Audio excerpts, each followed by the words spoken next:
За нийт Баянгорчууд зуны тэргуун сарын цастай өдрийн мэндийг өргөн дэвшүүлээ. Баянгорлол зав бүхэндээ нэрийн хуудас нэвтрүүлгийнхаа шинэхэн дугаарыг өргөн барьж байна. За өнөөдрийн нэвтрүүлэгт Баянгор аймгийн Капитал банкны салбарын эрхлэгч Ган Хоёгийн Цэдэн дамбаг нэвтрүүлэгт урьж оролцуулах гэж байна. За ямар ч байсан тутагшаа орж бидний урилгыг хүлээж авах нь яах нь хамтдаа үдэ сонирхцгаая.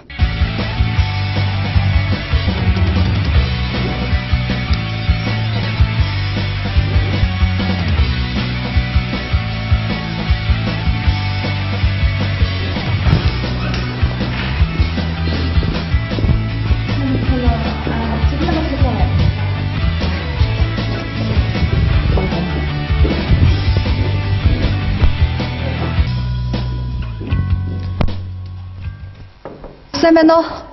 Орж болох уу? За. Сайн байна уу? Сайхан тусч байна. Сайн тусч байна. За, тастай өдрийн мэндийг хэвшүүлээ. За, тань ч гэсэн энэ өдрийн мэнд хүргэе. За. Баянгорлолоос нэрийн хуудас нэвтрүүлгийг бас бэлтгэн гараад байгаамаа. Тэгээд бас Баянгор аймгийнхаа өнгө төрхөн болж явж байгаа шилдэг залуучуудаа нэвтрүүлэгтээ урьж оролцуулж байгаа юм. Тэгээд өнөөдөр манай нэвтрүүлэгт оролцох таны хувьд боломжтой байна уу? Нэрийн хуудас нэвтрүүлэгт гэдэг юмыг асуух гэж явж байгаа. За баярлалаа. Тэгээд жоох ажилтай л байна. Та банкны өдөр тутмаас ажилтай байна. За тэгээд та бүхэн зориуд ирсэн чинь бас оролцъё гэж байна. Удахгүй. Ер нь нэг тахсан ярилцлаа. За нэр утас гэсэн нэвтрүүлгийг хийсэн тийм ээ. За тэгвэл нэрийн утасаа танд гардуулъя. За баярлалаа. За тэгэхээр өнөөдрийн хувьд яг ажил үргийн хувьд ямар төлөвлөгөөтэй байна? За өнөөдөр бол бас хийж байгаа ажлууд их байна. Тэгээ одоо дөнгөж өдөр ажил хийж байна. Яг хөө миний ажилтаа бас эхлээд танилцсан явах уу тийм ээ.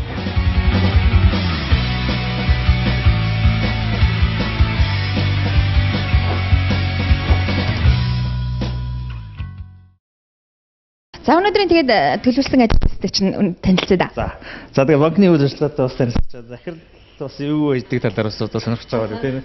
Тэгээ өглөөд ер нь тогтмол орж ирээд тэгээ өдөр болгоныхоо нөгөө өнгөрсөн урд өдрийнхөө гүйлгээнүүдийг ерөнхийдөө ингээд хямдаг. Энэ бол өчтөрийн одоо бас баримтуудаа ингээд бас хянаад ингээд сууж байна. Тэгээд ерөнхийдөө үүднүүд маань хэр ярианых тийгдөө хүн амтных нь гар хөлөөсгөн зургадуу тийм ээ. Тэгээд ингээд гүйлгээ орлого зарлахууд нь цаг хугацаанд бас хийгдэж үгүй юу гэдэг ингээд баримтуудаа өдөр болгон ингээд шалгаснаар миний ажил бас эхэлдэг. Ингээд байж энэ одоо ингээд баримтуудаа бас шалгаад ингээд явж энэ хуулгатайгаа туулгаад тэгээд ингээд баримтуудаа бас хянаад ингээд явчихдаг. Ийм ажилтай ингээд ажиллаа эхэлж байна. Өнөөдөр бас төлөвлөсөн бас нэлээд ажлууд бас байж байна. Тэгээ манай Капитал банк маань бас болсон хүчний явж нэлээд бас үйл ажиллагаа маань шийдчихээд бас шинээр одоо бас болсон хүч нь авах тухай одоо зар тавьчаад нэлээд олон бас ажлын анкетууд манай бас ажилтаа ингээд ирсэн байж байна. Тэгээ шинээр тэлэр бас сонгон шалгуулах авах гээд байж байна. Тэгээ сая зар тавиад үндсэндээ одоо ингээд 40 гаруй хүний анкет одоо ингээд ирчээд ингээд байж байна. Тэгээ одоо энэ анкетуудаа бас миний хувьд бас өнөөдөр танилцаад 40 хүнээс ихний анкетын сонгон шалгаруулалтаар бас нэлээд хэдэн хүмүүсийг бас үлдээе гэж ингэж бодож байна. Тэгээд 40 хүмүүсээс за ямар ч гэсэн 10 хүн үлдээчи. 10 хүнээс цааш нь бас дахиад дараагийн шатны шалгууруудыг тавиад тэгээд анкет ярилцлага шалгалтанд бас оруулаад ингээд энэ дундаас бас нэлээд сайн хүнийг болсон аль болохоор сонгож авъя гэсэн. Капитал банк ер нь тэлэр авахтын тулд ямар шалгуурыг тавьд юм бэ? Тавьдаг шаардлага нь юу байдаг? Ер нь банк санхүүгийн чиглэлээр нь ажилласан дуршлагтай бас байх юм бол илүү давуу тал тэр чиглэлээр бас сургууль соёлдог гэсэн байл бас давуу талтай. Тэгээд ер нь тэлэр хүн бол нөгөө талаасаа бас нөгөө харилцагчтай байн харилцдаг учраас имиж дүр төрхийн хувьд бас их зөв имиж дүрхтэй харилцааны бас илүү их сайхан соёлтой тийм ээ ийм дуршлагтай бас байвлах зүгээр. За ер нь одоо тэгээ бас ямар ч ажлын шаардлагат ер нь залуучуудыг бол бас урлаг спортын бас давуу тал тийм ээ хамт олон нийтийн ажил хийдэг байх ийм шалгууруудыг бол ер нь бас тавьдаг болчиход байгаа шүү дээ. Гэтэ нийт талаараа бас хүний эрхийг зөрчсөн асуудал болчиход байгаа юм л да. Зөв дүр төрхтэй царайлаг байна гэсэн. За нөгөө талаар бас насны хязгаар зааж өгöd байгаа байхгүй. Энэ чинь нөгөө хөгшин ажил хийж болохгүй гэсний тийм нэг тийм зааг тавьчихад байгаа юм шиг санагдаад байгаа. Яг тэгж бол заагласан зүйл байхгүй шүү дээ. Мэдээж ерөнхийдөө нөгөө тавигдах шаардлага. Нөгөө үйлчлэгээний хамгийн анхдагч харилцаж байгаа хүн банкны нүүр царай гэдэг утгаараа тэлэр дээр бол тэгж байгаа. Тэгээд мэдээж тэрийг шаардлага бол банахгүй. Одоо янз бүрийн хүмүүс байна. Манай ажиллаж байгаа хүмүүс бол одоо 50 хэдэн насны хамгийн ахмад настай хүмүүс маань байж байна. Тэгээд насны хувьд бол янз янз байгаа. Тэгэхээр зэрэг заавал тийм насны хувьд залуу зүүн дээр царайлаг гуайлаг тийм яг тийм шаардлага бол бас тавьдаг гэж бас ойлгож болохгүй тийм ээ. Үнэхээр туршлагатай, чадвартай байх хэрэгтэй тийм ээ. Ажлаа хаан төлөө чин сэтгэлтэй хөдөлмөрч хичээнгүй бас тийм хүн байвал бас их зүгээр байдаг тийм. Эмэгтэй хүн авах уу? За одоо бол ер нь эрэгтэй хүн аавна. Ер нь бас ер нь банкны ажилч бол ихэнх нь ер нь хараад хат эмэгтэй болчиход байдаг тийм ээ. Тэгэхээр зэрэг миний хувьд бол эрэгтэй хүн аавь гэсэн илүү их бодолтой байж байна. Манай дээр бол эмэгтэйчүүд их олон байдаг. Тэгээ эрчүүдийн харьцаа маань бол харьцан цөөхөн байдаг. Тэгээ илүү бас чадварлаг тийм дайчин залуу бас авах бодолтой бас байна та.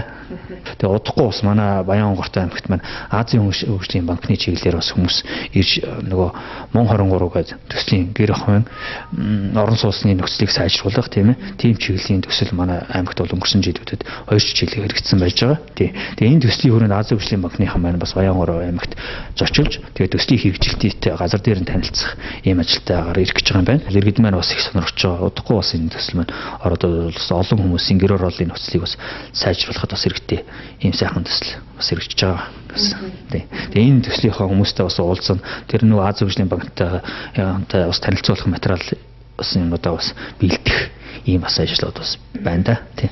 Нийгмийн нэг хандлага байдаг шүү дээ. За нэг 40 төгсөн хүмүүс л ерөөхдөө дарга мессен дээр тавьчих хэвээр ч юм шиг салбарын эрхлэгч байдлаар тавигдах юм шиг тийм ойлголт байгаа гэдэг л дээ. За 30 гарсан 30-аад насны залуучуудыг ер нь бол залуу байна. Та нар арай л одоо юмд төрөгдөж орчих гээд байна гэдэг ч юм уу нэг тийм үл одоо тоомсорлсон байдал ер нь гараад байдаг л да. Таны хувьд ер нь салбарын эрхлэгч болсноос хойш иймэрхүү хандлага хэрэглэж авсан. Янз янзаар хүлээж авч байна. Залуучууд бол бас залуучуудыг сайхан дэмжиж, шинэ үеийнхэн болгоё бас гарч ирж байна. За зөвхөн би ч бас залуу дарга нар шиг ер нь гадуур бол бас албан болгоод дарга нар шинэ залуучууд бас нэлээд байгаа шүү дээ. Тий. Тэгээ залуучууд бол яг хуу арцсангуу бас шинэ зүйлийг бас оруулж ирж байна. Арай эрч хүчтэй, дайчин бас шинэгээр ажиллая гэсэн ийм урам зоригтой бас байд юм болов гэж хардсан шүү дээ. Тэгээ заавал нэг хөгшин дээр насны ялгаатай бол гол нь биш байх гэж бодож байна тий.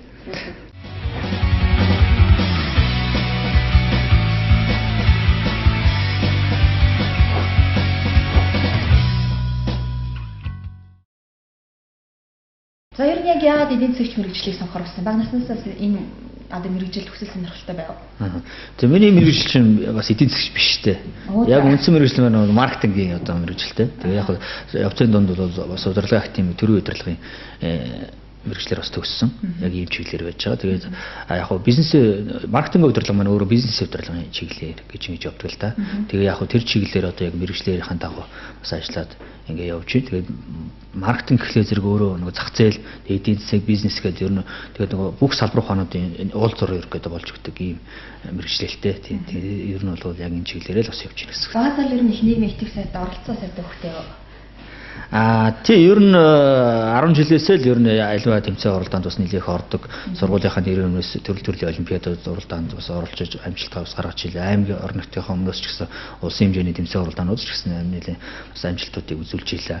Оюутан ахуйгасаа бас авахгүйгаа бас нийгмийн бас олон чанартай арга хэмжээнүүд бас оролцож илээ. Төрөөмөөс болгоодыг бас байгуулж залуучуудаа бас хамтарч тэгээ ер нь янз янзын юм ер нь хийж явлаа доо. Тэгээд ер нь сургууль төгснөөс хойш ч гэсэн янз янзын бас олон газруудад ажиллаж тийм ээ. Тэр болгоноос бас туршлага суралцаж шинэ хамт олонд орох тусмаа л ер нь залуу хүн бол их олон зүйлийг шинэ зүйлийг байн олж авч өөртөө хоногшуулж үлддэг шүү дээ. Тэгээд тэндээсээ шинэ хамт олон, шинэ найз нөхөд, шинэ мэдлэг, шинэ туршлагыг олж авдаг бас тийм давуу талтай. Тэгээд хол ер нь хаана ажиллаж байсан байна таны хувьд? За би ч 6 хонд төгсөөд тэгээд тэндээс төгснөхийн дараа бол дарханд бас маркетингийн чиглэлээр бас нэг хэсэг ажиллаж исэн. Тэнд бол барилгын компанид бас ажиллаад тэгээд хорооллын бас бүтэн тэнд хороол барих ажил дээр бол нэлээд бас туслаад уншаад бас ажиллаж исэн. За 2007 онд бас нийлтийн нийгмийн форумын бас төсөл дээр ажиллаж бас нэлээд бас байж илаа. Тэгээ 2008 онд бол яг аймагтаа Баянгортоо ирж суурьсан. 2008-аас 13 оны хооронд бол доктортой амжилтгаа 2 гэдэг төслийн зохицуулагчаар Дэлхийн банкны санхүүжилттэй энэ төсөл байсан. Тэгээ энэ төсөлд бол хотын захиргаанд төслийн зохицуулагчаар бас ажиллаж илаа. За 2013 оноос 2014 оны хооронд бол Дэлхийн зүүн олон улсын байгууллагт төслийн зохицуулагчаар бас ажиллаж олон сайхан ажлуудыг хийж бас нэлээд сайхан буйны ажлуудыг бас нэлээд хийж хамтарч ажиллаж исэн. За тэрний 2004 оноос бол 14 оноос бол миг даатгалын гэдэг компани салбарын захирлаар бас ингэж ажилласан. Тэгээд даатгалын салбарт бас хүчээр сорж бас бизнесийн чиглэлээр бас ажиллаж ингэж ажиллаж илаа. За тэгээд өнгөрсөн жилээс бол одоо нэг капитал банкны салбарын захирлаар ажиллах санал ирээд тэгээд энэ бол одоо ингэ ажиллаа явж байна. Ер нь ингээд альва төсөлбөрүүд болон ингээд яг ингээд банкнд ажиллахын нэрээр ялгаа юу гадаг гэдэг вэ? Таны хувьд Чи ер нь олон улсын байгууллагууд бол өөрөө нэг олон улсын байгууллагууд төсөл хөтөлбөрийн байгууллагууд бол маш өндөр шалгууртай. Хүний ёс зүй, этик ийм туршлагыг их шаарддаг.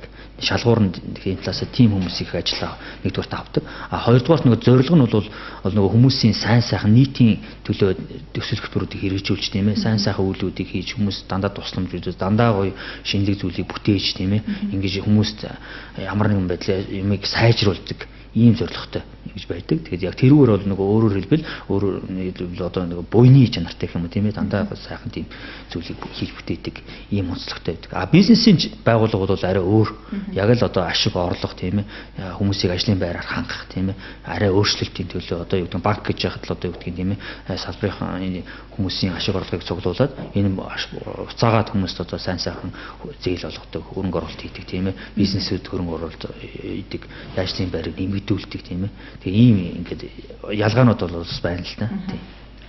Улс төр шинэ манлайлагч reality show-нд таны хувьд тун амжилттай оролцсон. Баянгар аймгийнхан таны одоо дээлийн нөгөө захыг мушгин гэж ярьдаг шүү дээ. Тэгээд залуучууд нь хүлээж авсан л та. Ер нь тэгээд яг тийм reality show-нд оролцох таны хувьд яг өөртөө юу нээсэн, юу олж авсан?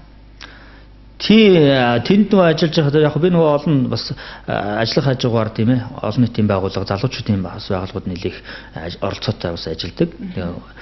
Тэгээд тэнд ажиллаж байхад бол олон залуучууд надад санал авч ирсэн. UBS телевизээс ийм төсөл эхэлж байгаа юм байна. Залуучуудын оролцоо идэвхийг ер нь дэмжиж, залуучууд хоорондоо өрсөлдөө өчөө тийм ээ. Үнэхээр одоо залуучууд бол өөрснийгөө ер нь сориод үзэхэд ер нь их зүгээр ийм төсвөрийг эхэлж байгаа байна гэдэг ийм саналыг бол ирүүлжсэн.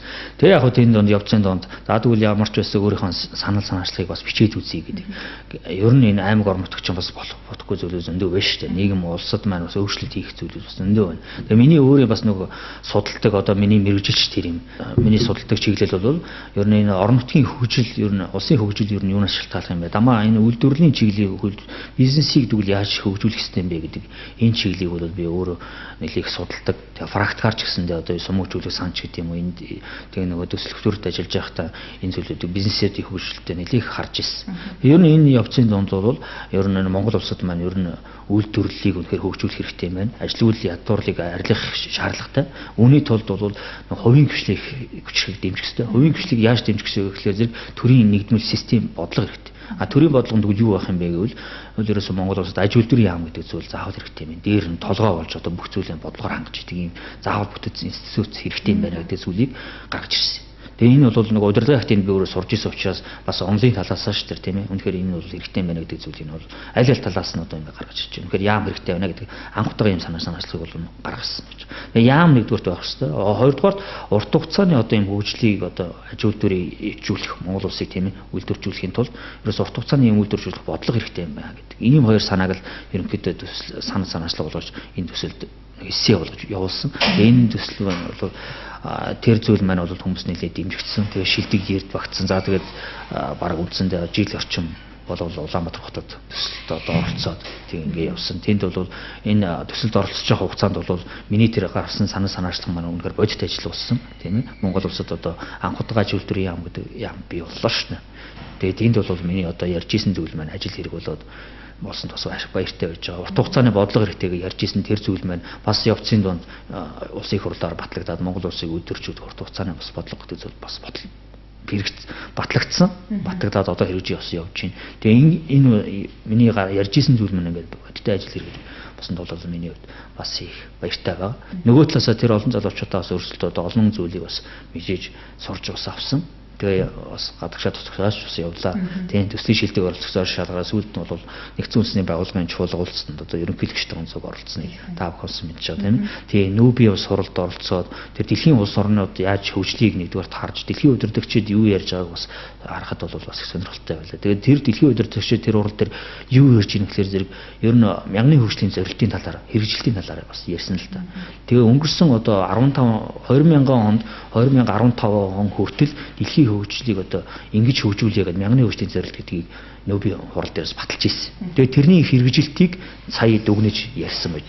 Тэгээд энэ хэрэгжилтээр бол одоо юу гэдгийг улс орнууд бол янз янзаар хэрэгжүүлсэн байна. Монгол улс бол маш олон зүйлийг хэрэгжүүлнэ. Одоо юу гэдгийг ядуурлыг 2 дахин бууруулна, эхийн имдэглийг одоо 100% бууруулна, бичиг үсэг тайлбарлалтыг 100% түргэнэ ч гэдэг юм уу. Маш олон тийм амлалтуудыг авсан л та. Тэгээд манай Монголоос бол хэрэгжүүлж чадаагүй нэг зүйл бол ерөөсөө ядуурлыг нэг 2 дахин бууруулна тэр 2000 оны төвшингээс тийм гэсэн энэ амлалтыг л биелүүлж чаддаг. Бусад зорилтууд бол үндсэндээ бас хэрэгжүүлж монголчууд бол чадсан байж. Тэгээ одоо 2000 саяны хурал дээр 15 оны хурал дээр бол цаашдаа тэгвэл 2030 он гэхэд дэлхийн ертөнцид яаж өөрчлөгдөх ёстой юм бэ? Энэ асуудлуудыг яаж шийдэх, иргэний тийм ээ өсвөлийн ядуур гэдэг маш олон асуудлууд байна шүү дээ. Ажлын байр тийм ээ хувцас хүнс тэгээд олон зүйлүүд байж. Тэгээ энэ зүйлүүдийг яаж өөрчлөх юм бэ гэдэг энэ зүйлүүдийг дэлхийн удирдагчид бас ярьж илээ. Тэгээ энэ бас чухал. Тэгээ нүүбийн одоо 70 дахь удаагийн онцгой бас юм чуулган байсан. Тэгээ энэ чуулганаас оролцоод тэр зүйлийг бас харж байгаад бол багталтай сайн байлаа.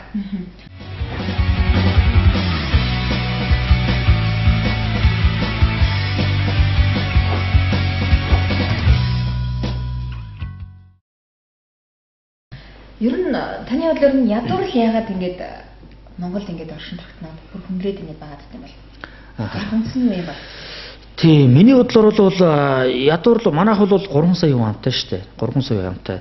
Бусад дэлхийн одоо хэдэн зуун сая хүн амтай. Одоо хятад тэрбум 300 сая хүн амтай байна шүү дээ, тийм ээ. Гэтэл хятад одоо сүүлийн 10 хэдэн жилийн дотор хэд 300 сая хүнийг ядуурлаас гаргаж чадчих шүү дээ. 300 сая хүн. Гэтэл манайх монголчууд 3 сая хүн байж яагаад ядуурлаас гарч чадахгүй нэг бол маш том асуулт.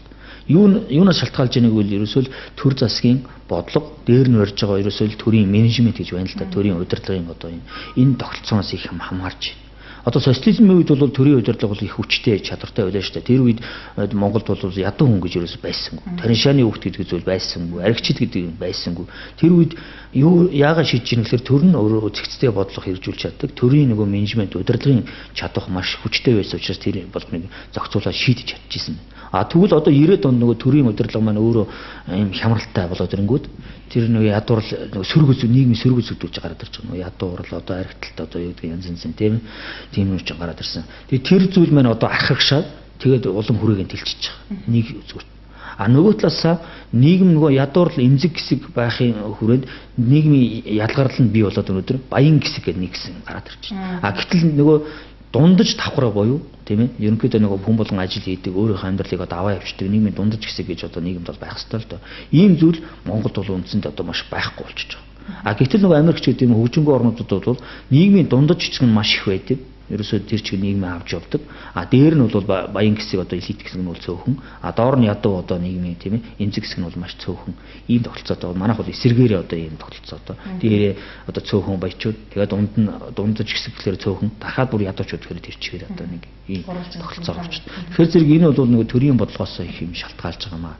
Тэгээд дээр нь одоо сүүлийн жилүүд бол мэдээж яг зах зээлийн шилжилтийн нийгмийн үед нөгөө үйлдвэр аж ахуйн нэгж тийм ээ олон байгууллагууд нөгөө дампуураад ингэчингүүд маш олон хүмүүс ажиллаж энэ нийгмийн үзэгдлүүд ч бас гараад ирсэн л дээ. Тэгэхээр одоо яах ёстой вэ гэхээр зэрэг аж үйлдвэрийн одоо цогцын бодлогыг хэрэгжүүлж ингэснээр маш олон үйлдвэр аж ахуйн нэгжүүдийг дэмжих ёстой. Хувийн хөгжлийг маш хүчтэй дэмжих ёстой. Тэр одоо социализмын үе шиг бол маш ажлын байраар хангадаг хүмүүс болгоно ажилтаа болгоно гэдэг тогтолцоог бид нар одоо хийж чадахгүй шүү дээ. Тэрний оронд хувийн хөгжлөө маш их дэмждэг.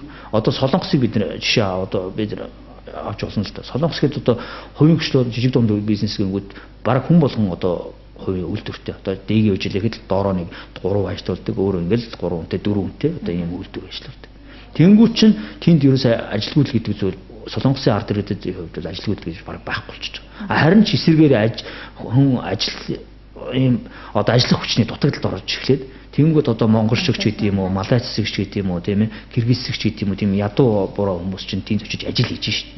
Тэгэхээр зэрэг иймэрхүү байдлаар нөгөө хувийн хөгжлөө маш хүчтэй дэмжихээр зэрэг ингэж хөгждөг юм байна гэдгийг л одоо Японы хөгжил, Азийн баруудын бүх хөгжлөд харуулж байна л да. Японы одоо сүүлийн 50 жилд үзүүлсэн амжилтууд байна. Азийн одоо өсрөнгөө Сингапур одоо маш олон орнуудын жишээ хэлж байна. Тэгэхээр зэрэг бидний Монгол улсын одоо цаашдаа ядуурл энэ юг шийдэх боломж бол ерөөсөө л тэр. Хувийн хөгжлөө маш их хүчрэг дэмжих хэрэгтэй. Дээр нь энэ хувийн хөгжил гэдэг зүйл чинь дээр нь нөгөө том монопол одоо том үйлдвэрүүд одоо хүчтэй хөгжих ёстой. Одоо MCC-г бид нар муу хэлээл байна. Тийм ээ. Одоо Апу муу хэлээл үуч тий. Үгүй шүү дээ. Заавал тийм толгой том одоо үйлдвэрүүд дээр нь байдаг юм. Солонгос гэж ах чинь дээр нь Hyundai ч гэдэм LG ч гэдэм үү. Одоо тийм ээ. Ийм ингээд том компаниуд байдаг. А тэрнийхэн доор дахиад тэр том үйлдвэрүүдийн нийлүүлэгч жижиг аж ахуйн нэгжүүд нь хэдэн 100-аараа ингээд хэдэн мянгаараа тэр том үйлдвэрүүдийн юм хийж өгдөг. Hyundai-гийн машин гээл тэгж явах чинь үндсэндээ 3000 5000 үйлдвэр жижиг үйлдвэр эрхлэгчдэд бүх юм нийлүүлдэг шүү дээ. Болтын нэг нь нийлүүлдэг, нэг нь дуу нийлүүлдэг, нэг нь одоо цалгааны утсын нийлүүлдэг, нэг нь гэрлийн үйлдвэрлэж гэж юм тий. Иймэрхүү байдлаар ийм хэрвээ аж үйлдвэрийн одоо ийм кластер гэж ярьж байгаа юм л да. Ийм цогцын тогтолцоо үнэхээр хийж өгч чадах юм бол бид үнэхээр одоо ажилгүйд гэдэг зүйлийг шийдэж чинь дээшээ нөгөө Монгол улс маань дэлхийд өрсөлдөх чадвартай эдийн засгийн хувьд ч гэсэн хүчрхэг ийм болох юм байна.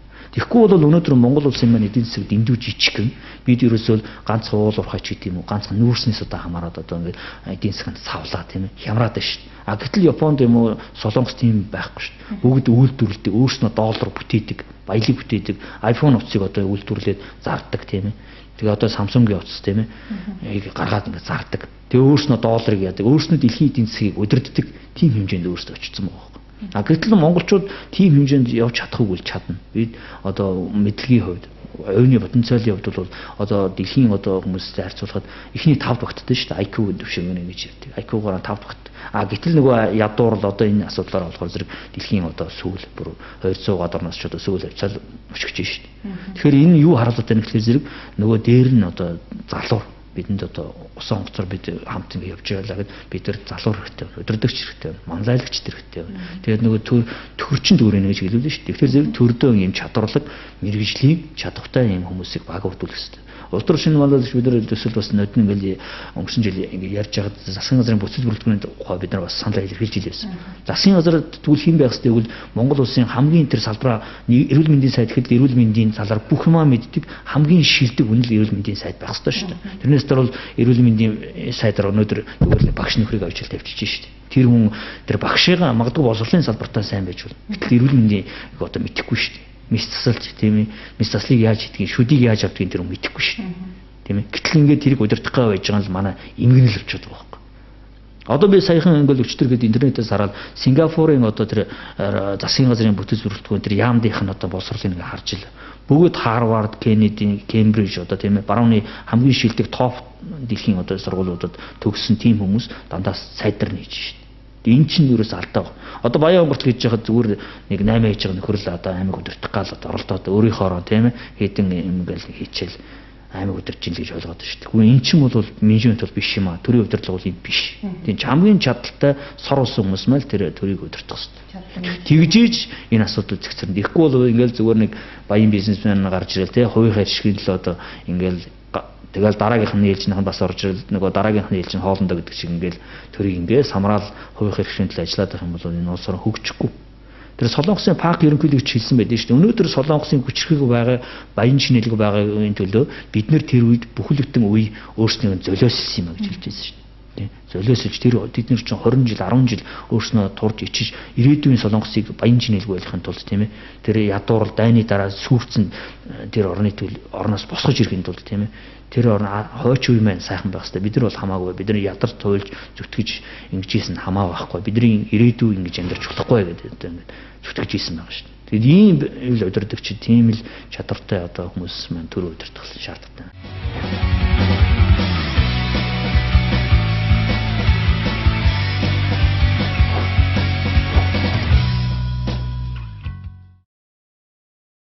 Та нууцгүй бол анхны цалингаа яг хэд ямар ажил хийж байгаад авсан? Бас юунд зарцуулж ирсэн? Хинт зарцуулж ирсэн? Анхны цалин гэхээр ч одоо яг албан ёсны ажлаа л бас ярих хэрэгтэй л байна. Албан бусаар гэвэл одоо ордог бол бавар багасаа олж исэн байна. Одоо манай аав чинь бас нөгөө мужаан хийдэг ингээд хүн байлаа л да. Тэгээд аав маань одоо юу гэдгийг тавилга ингээд хийгээл мужаан хийгээл би чинь хажууд нь тэр зургуус муруулсан зүлгүүрийн юм хийгээл тэгэл будаг музганы будаал ингээд хээ хуарын тавилцаа тийм ээ. Тэгэл зарангуут хэдэн төгрөг олдог тийм. Тэрнийхэн тодорхой хэмжээгээр нэг хэдэн төгрөгийг зам энэхүү одоо чихэр аваараа шиг тийм юм араа гэдэг ингээд өгдөг байлаа шүү дээ. Тэгээ одоо тийм бол одоо цалин гэж хэлэх үү одоо зөвөр урагшуул гэх үү тийм ээ. Яг албан бусаар гэвэл тэгээ багасаа л одоо тэгээд тийм байдлаар одоо ажиллаж ажиллаж орлого олж исэн байна. За тэмцээн оролт олимпиадуудад оролцоод одоо юу гэдгийг төрүүлээд ингэнгүүт бас хэдэн дөрөвний шагналууд өгдөн шүү дээ. Мөнгөний шагналгаа дагалдуулаа тийм. Тэр юмар бас өөрхөн өөрийгөө бас болгочдөг юм байлаа. Тэр чи одоо бас урамшуулдаг биш тийм. Орлого тийм. Тийм. Бас тийм олж илаа гэж болно. За анхны яг албан ёсны цалин гэвэл би одоо нэг 2005 онд одоо их хурлын гишүүн болсон Ганбаатар гишүүн маань одоо их хурлын дарганы зөвлөх болоо төрийн ордонд ажиллаж ирсэн. Тэгээд Ганбаатар хүн би туслагаар тиймтэй 2005 онд одоо төрийн ордонд очиж ажиллаж ийлээ. Тэгээд тэр үед анхны одоо яг албан ёсны цалингаа авч ийлээ. 50,000 төгрөг авч ийлээ. Тэгээд тэр үеийн 50,000 төгрөг гэдэг чинь одоо бас их бага мөнгө байлаа шүү дээ. Автобус одоо 100 төгрөг одоо үндсэндээ автобустай яваад хоолндоо яваад бараг хоримтол юм үлддэггүй тэгээд тийм байсан. Тэгээд яг анхны 50,000 төгрөгийг аваад ээждээ бас юм авч явуулж ирсэн. Хүүгийнхэн цалингийн дээд шүү гэдээ бас тэр дэвсгэртээс хэдэн төгрөг байлаа да одоо сайн мартчих. Тэр дэвсгэртээс нь явуулаад бас ээж миний анхны цалин одоо ингээд өөрөө хүүн ингээд ажиллаж байгаад авлаа шүү гэдэг ингээд яг аль бисар бол тэгж ирсэн. Тэгээд тэр маань өөрийн хөдөлмөрөөр үнэлэх нийтлэлийн гоё мэдэрч. Тий ер нь хүн бол хөдөлмөрлөх хэрэгтэй. Өөрийнхөө үнэн шударгаар тийм ажиллаж дэнжтгэлээсээ одоо ингэж хийж сайхан орлого болоод тэрийг өөрөө сайхан зарцуулаад нөгөө хөдөлмөрөөр хөлсөөн зарцуулж иж олсон орлого чинь хамгийн сайхан хамттай гэдэг шиг тийм ээ. Тэгээ сайхан ажиллаж байгаа сарынхаа цалингаа аваад тийм ээ. Тэрийгээ сайхан ингээд сайхан өөрөө зарцуулаад үр хөвгттэй ань жилдээ амс тийм ээ. Авч очоод ингээд зарцуулах бол хамгийн сайхан шүү. За гэрмлийн хувьд одоо хэдүүлээ. Тий одоо би эхнэр охинтойгоо амьдарч байна. Манай эхнэр маань бол Согос ЭК сургуулийн одоо орслын багшаар ажиллаж байгаа. Охин одоо хэдтэй? Охин маань сая 1 нас хүрсэн. Тий. Одоо тэгэл мүлхэж байгаа л одоо алхаж сурах гээд байна да. Яг Баянгар аймгийн хаана таны хувьд төрсөн? Тэгээ бас ямар хөө байдлаар гэх юм хашаач зүгээр юм яаж ирсэн бэ? Би ч одоо яг энэ төр хэмлэг маань одоо энэ сарагдаж чинь хөвчин төргөн юм тийм яг энд одоо төрсэн яг аймгийн төвд бол унган хүүхэд. Тэгээ манай аав ээж бол Баацхан нэлээд өмсөлтэй. Тэгээ манайх бол аав ээж минь бол энэ бид хөвтлгөөд одоо анх амьдарч илаа. Тийм яг л хөвтлгөөн гэр оролт одоо төрж өссөн хүүхэд. Шороо идэж өссөн хүүхэд гэдэг. Тийм шороо идэж одоо гудамжинд одоо галтаагаал тэгэл айл ерөөсөө гэр ороолынхоо юу идэг үлээ тийм ээ. Тэгэл тоглоол гудамжинд тоглоол ус цөг бол муу таглаал тийм. Тэгээ гэр ороолын хүүхдүүдийн одоо амьдралыг одоо өдрөөл мэдэн шүү дээ тийм ээ. Таны амьдралд тохиолдсон хамгийн сүүлд баярлсан зүйл одоо ямар зүйл вэ? Хамгийн сүүлд бол өнгөрсөн жил бас охинтой болоод бас их баярлалаа. Тэгээд бас өнгөрсөн намар хормоо гэдэг бас нэлээд сайхан баярлалаа. Ер нь айлгөр болж тийм ээ амьдралаа зохиолж өрх гэрээ үүсгэн байх гэдэг бол өвний амьдрал хамгийн баяртай өчүүдийн нэг шүү дээ. Хүн ер нь гэрээд өөрийг биеэсээ гэрээсээ төрөөсгөж өгöd юм лээ шүү дээ тийм ээ. Энэ бол Монгол ирчүүдэд их тийм чухал өөрийгөө оногдуулсан үг юм шиг санагдтыг. Тэгэлгүй яг би ч өөрөө нэг айлын ганц хүндэлтэй би өөрөө 3 өгчтэй айлын ганц хүнд.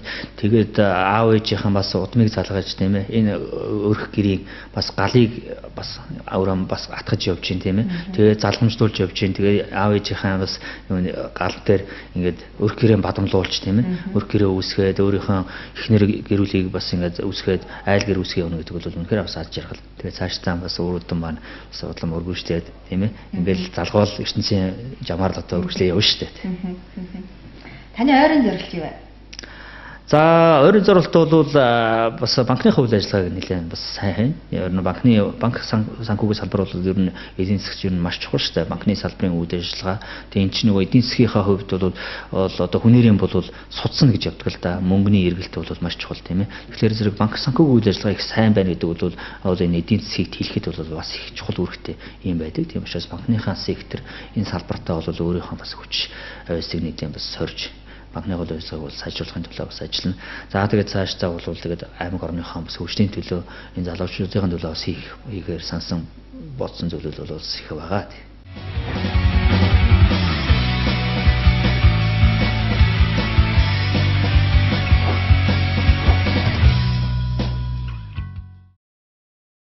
Таны хувьд бодсноо хэр ажил хэрэг болгож чаддаг вэ? За ер нь бодсон ажил хэрэг болгоно шүү. Тэгээд ер нь хүнд бол заавал ер нь алсын хараа гэж байх хэвээр. Хүнд бол алсын хараа гэдэг маань бол ерөнхийдөө үндсэндээ одоо хүн амьдралын дөрвтөө хийж бүтээх зүйлээ хамгийн их тэр зүйлээ төлөвлөхийг л алсын хараа гэж байгаа юм л да. Тэгээд алсын харааны талаар хүмүүс бол нөгөө яаж төлөвлөх вэ гэхээр хүмүүний амьдралынхаа төгсгөлөөс харагддаг юм л да. Одоо үүдээ 80 наслан гэх юм бол 80 наслаа одоо яг юу хийсэн байх юм те. Та 80 наслаа гэхэд одоо яаж хүмүүс дурсагдмаар байна те. Тэр бол таны амьдралын алсын хараа гэж ер нь төлөвлөдөг. Тэгээ яг тэрнээс ахвал хүн бол ер нь амьдралаа нөө төлөвлөх ёстой л гэдэг зүйл урган гарч ичсэн. Тэгээ тэндээс ойрын 5 жилийн яах юм, 10 жилийн яах юм, ямар 5 жилийн дараа ер нь хэн байх юм тийм ээ, ямар байр суурьтай байж байгаа гэдэг энэ зүйлүүд бол өөр хүний төлөвлөгөө болоо явждаг. Тэгээд тэрнийхээ хүрээнд энэ жил би юу амжилсан байх хэвээр тийм яах хэвээр, юу унших хэвээр, юу судах хэвээр ингээд хүний хувийн төлөвлөгөөнүүд бол гарч ирдэг. Тэгэхээр зэрэг ийм төлөвлөгөө бол миний хувьд бол бас байдаг. Тэгээ хувийнхээ хувьд ер нь бодсон сансан зүйлүүд бас нэлээд байгаа. Тэгээ ер нь бол хийх гэж байгаа зүйлээ хийхээс өмнө тийм ээ илүү би одоо хийчээд за би ийм зүйлийг хийчлээ инглиш шүү гэдэг хүмүүст илүү яриад сонирхолтой авах гэж бодож байна. Тэгээд яг төлөвлөгөөг нь бол энэ удаад бас өөртөө хадгалъя гэж бодож байна. Хүн ер нь сайхан нөхөрлөл хийж байдаг шүү дээ. Үе тэнгээ сайхан одоо үзэл бодлоо хуваалцдаг ч юм уу санал зүрлэлдэг ч хийж болно шүү дээ тийм ээ. Сайхан найзууд хэр олон байна.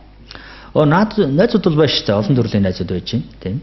Тэгээ оюун санааны хувьд одоо тийм ээ ингээд сайхан нөхөрлөдөг найзууд байж байна. Би махад одоо юу гэдгийг заал танкам тийм ээ спортоор сайхан нөхөрлөдөг сайхан найзууд байж байна.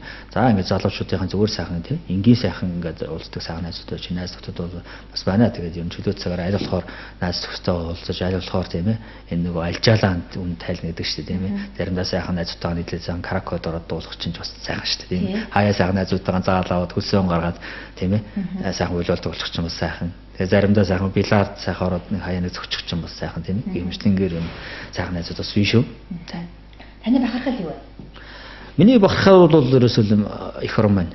Миний бахархал бол миний Монгол улсын маань түүх Монгол улсын маань ер нь арт түмэн тийм ээ. Энэ Монгол улсын одоо ийм гайхамшигтай улс орн, ийм энергитэй дэлхийн тийм ээ. Ийм гайхамшигтай болсон ийм газрын одоо иргэн болж төрснөөр би бол үнэхээр бас бахарч явдаг. Тэгээ Монголын түүх бол үнэхээр одоо бас бахахгүй байхын арга байхгүй. Би бас түүх нэлийн сонирхолтой нэлийн уншдаг тийм ээ. Тийм ер нь бол залуучууд бид нар бол одоо өнөө цагийнхан бол түүхийг бид нар шүүх хэрэггүй байхгүй шүү дээ. Түүхэн цаг үе ярил явна. Түүхэн бие хүмүүстэр тухайн үеийн үргэн гүйцэтгэл тийм ээ. Тэр тухайн нөхцөлд тэр хүн яагаад тэгсэн бэ гэдэг тэр өнцгөөс нь бид нар харах хэрэгтэй. Одоо зарим хүмүүсийг хараад байхад заан озрыг муулаад гэдэг. Заан озрыг гэдэг нь тэр тухайн цаг үедээ хийх ёстой мал хийсэн л гэж боддог. Анхны долоог бас муулаад байдаг шүү дээ. Анхны долоо бол тухайн үед хийх ёстой маа бас хийх ёстой тэр цаг үедээ л хийсэн гэж бодож байна тийм ээ. Гихмишлэнгээр одоо өнөөдөр ардчлалын 13-ыг бас ингээл зарим сайн шилдэг, муу шилдэг тийм ээ. Гэтэл энэ хүмүүс чинь бие хүн тэр түүхэн өөргөө гүйцэтгэхэд өөрийнхөө ролийг тийм ээ түүхэнд яг түүхэн бас үлдээгээл явж шүү дээ тийм ээ. Тэгээ эдрийг бол бид нар шүүх хэрэггүй байхгүй. Тэр нь бол энийг өрөөл үлдэнэ гэж бодож байна. Ерөнхийдөө бид тэрийн ярилцлага өндөрлөж байна. Тэгээ капитал банкны салбарын захирал Цэдэн Дамба өөрийг нэг тодорхойлооч. За баярлалаа. Тэгээд өнөөдөр бас манай банкны үйл ажиллагаатай бас танилцаад би тийм миний бас нэг ажлыг хүмүүст бас тариулахын төлөө бас нэг ажил ингээд санаачлаа та бүхэнд бас ирсэнд бас баяртай байна. Тэгээд миний нэр утас бол Баян онгорын төлөө зөв сэтгэлтэй ивж ирээл нэг залуу. Баян онгорын Цэдэн Дамба. Баян онгорын Цэдэн Дамба. За баярлалаа. Нэвтрүүлгийн явдлыг хүлээж авсан танд ажлын өндөр амжилт хүсье. За баярлалаа. Та бүхний ажилч гэсэн амжилт хүсье. За баярлалаа.